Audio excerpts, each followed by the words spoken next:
Hello, my loyal viewers. Are you ready for another eye-opening, mind-boggling video? If so, then your wish is my command.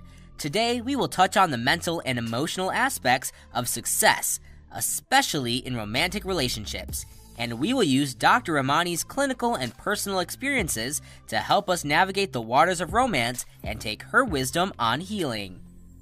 But we won't discuss the mushy stuff you usually associate romance with. This video is about distinguishing between healthy, safe relationships and narcissistic, toxic ones.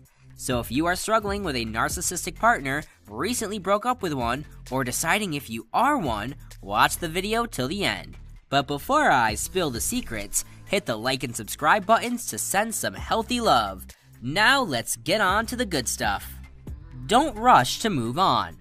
Ramani's psychology degree isn't the only reason she is a narcissist expert. In fact, much of it has to do with her personal experiences. She advises her patients to avoid moving on too fast. But what's wrong with trying to find healthy love after an era of toxicity? It has more to do with you than your next partner. Dr. Ramani says that narcissistic relationships can make individuals lose themselves. Something I'm hearing from a lot of survivors is after they get out of the narcissistic relationships, they say, I feel like I don't know who I am anymore. Since they are so focused on the needs and happiness of the narcissist, they lose track of their individual needs. As a survivor, you might get so used to your partner not liking a particular fruit, color, or genre that you don't even think if you like it. This is why Dr. Ramani's gold standard is a year. You might get caught up in someone else's sort of whole toxic bomb storm. So now I know a lot of people say a year just feels too long. I'm like, I got you, I get it. A year's optimal. And the folks who've done it said, I don't regret doing that at all now. But for a lot of people, it might even be 8 months, 9 months. But there's a moment, Louis, after a narcissistic relationship where a person will look up as they go to bed that night and say, oh my God, I didn't think of them once today. That's a good day. That's an amazing day. Give yourself that much time to heal before jumping into something new. Relearn the concept of love. If someone constantly keeps telling you black is white, there will come a time when you believe it. That's precisely how toxic relationships shape you and your idea of love. So in your next relationship, you try to find love in chaos, because that's all you have known in a previous narcissistic relationship. Therefore, Dr. Ramani advises individuals to reflect on that relationship and recognize the toxic patterns. The movies might convince you that no sparks means no love. However, in reality, boring could mean healthy. This is what long-term relationships look like. Why you stick to narcissistic relationships.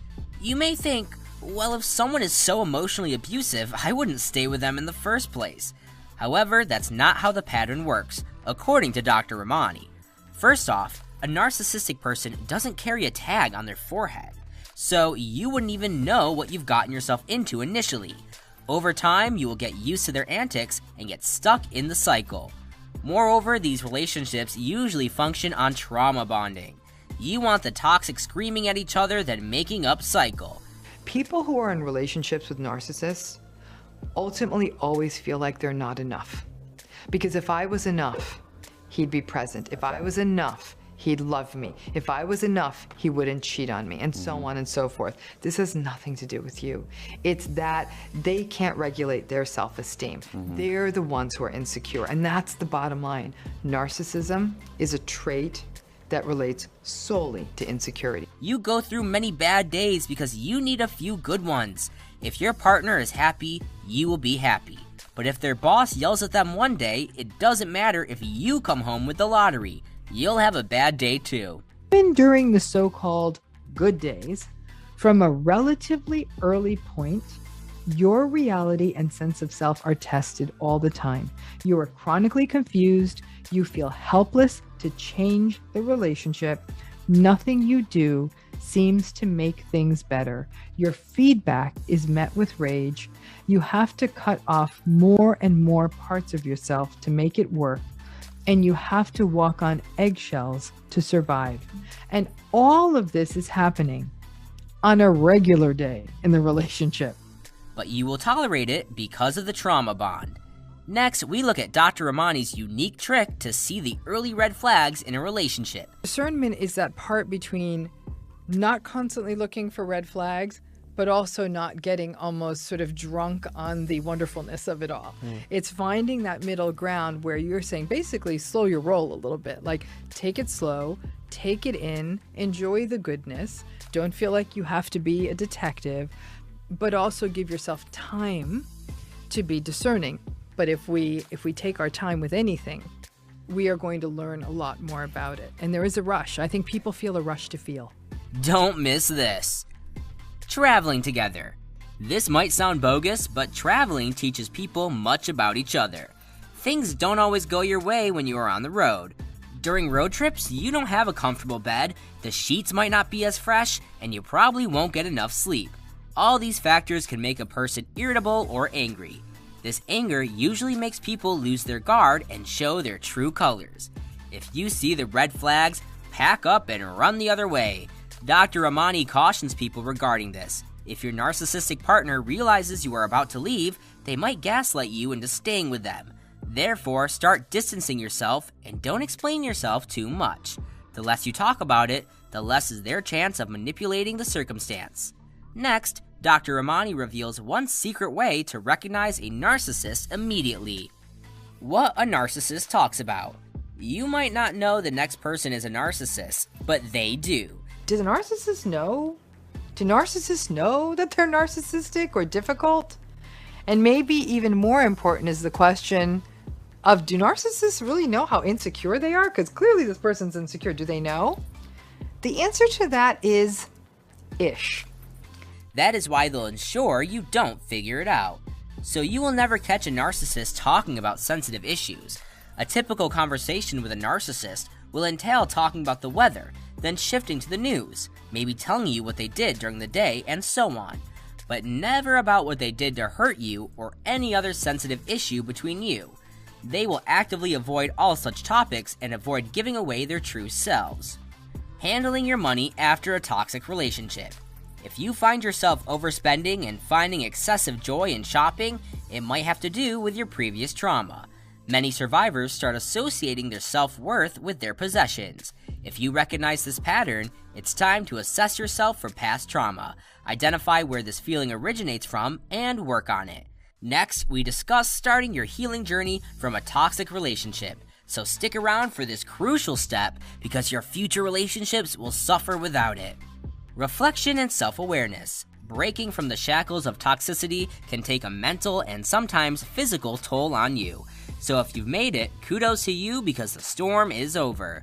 However, every storm leaves a trail of ruins behind it, and it is your job to fix those damages. To start, you must recognize how much damage has occurred and pinpoint the exact areas. Start the mentalization of your behaviors. Ask yourself why you do certain things and how they affect the people around you. This will give you self-awareness and make you realize which parts to work on. Doing this lets you become aware of others and their toxic behaviors. Once you establish your boundaries and acknowledge your discomfort, you will tell others not to cross them. But this is also true if you are on the other side, i.e. if you have narcissistic tendencies. Realizing these tendencies is the first right step. The second is mentalization, reflecting on your actions and realizing how they affect your loved ones. Think of something you said to your partner today. Imagine what they felt like hearing it. This clarity will help you realize your toxic patterns. You can decide whether to change them or free yourself and your partner from the toxicity. Next, we look at one shortcut you shouldn't make in your healing journey because you will never be successful. Keep watching to identify and steer clear of it. Bypassing meditation. During your healing journey, whether you are a survivor of narcissism or a narcissist yourself, people will come to you and swear by psychedelics.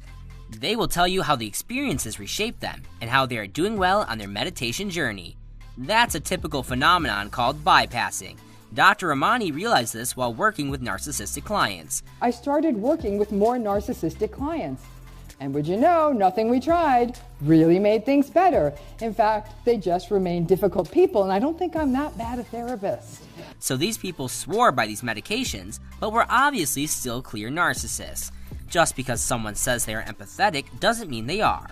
Such people aren't willing to go to therapy, Instead, they choose medications to make themselves feel like they are on a healing path. This doesn't mean the psychedelics don't work. However, they are only one part of the package, so if you want to heal, you must go through the process. You need to show up to your sessions, figure out your deepest traumas and triggers, then go through the exhausting process of working on them. That's how you'll achieve true healing. What's one thing every person should develop more in all their relationships? Dr. Ramani believes it is sharing. You must be able to share your vulnerabilities and sadness. This comes from creating a safe space with your partner. In such practices, individuals understand where the other is coming from and build empathy. It also helps them process different feelings and not use anger as a universal outlet for all their emotions. This is mainly for men. How many men do you know who have been through sexual abuse? Not many. Overall, Dr. Ramani advises individuals to practice two things regardless of their gender: compassion and recognition.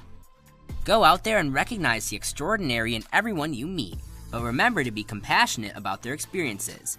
If you are currently dealing with a narcissistic person, Dr. Ramani has two helpful tips. First, don't lose your daydreams because they will happen. If you lose your dreams, you will lose hope of change. Second, don't be afraid to change course. Break yourself from the shackles of tradition and take the path less traveled for ultimate growth. Alright folks, that's all for today's video. Do share the wisdom with your friends, and I'll be back with more in another episode of Financial and Emotional Wisdom. Till then, happy growing!